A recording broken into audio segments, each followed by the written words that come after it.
So I had the pleasure of working with Elaine as a council person. So as we switch council seats, we also switch a seat on our board, which at the time was the Convention and Visitors Council under the Chamber of Commerce. So she came onto our board, and then she was part of our founders board as we changed to a standalone organization, which is now known as the Bureau. So working with Elaine, I loved it. She was very thorough.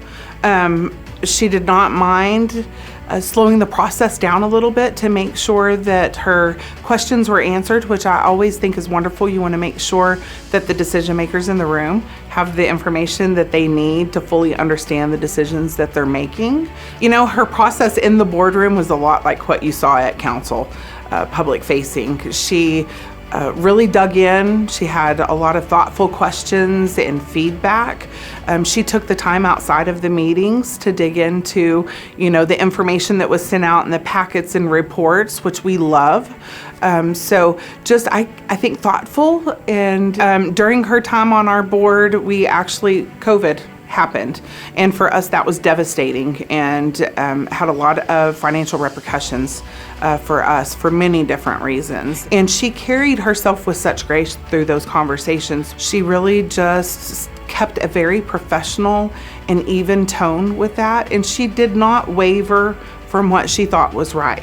And just having the confidence from her meant a lot to us. In my position, I deal with a lot of politicians at a local level and a state level, and even at certain times on a national level. One of the things that I learned about Elaine working with her is that she is there for a very pure reason. She really is there to do the work. She appreciates public facing. So, you know, all of the Open Meetings Act and the Public Information Act and all of these things that are there for transparency. She has a much higher respect for those policies than what you find in a lot of the politicians' offices. She really does appreciate those thoughts being public facing. She definitely has a spirit of service, and I think you find that through her faith and her church service. That really carries forward in her public service. That is not two sides of a coin. That is the same through and through. So what I learned as I got to know her personally is that what you see in the business side is really who she is. You know, she's there to serve, and she has a pure heart for that and a faith that carries her through her decisions.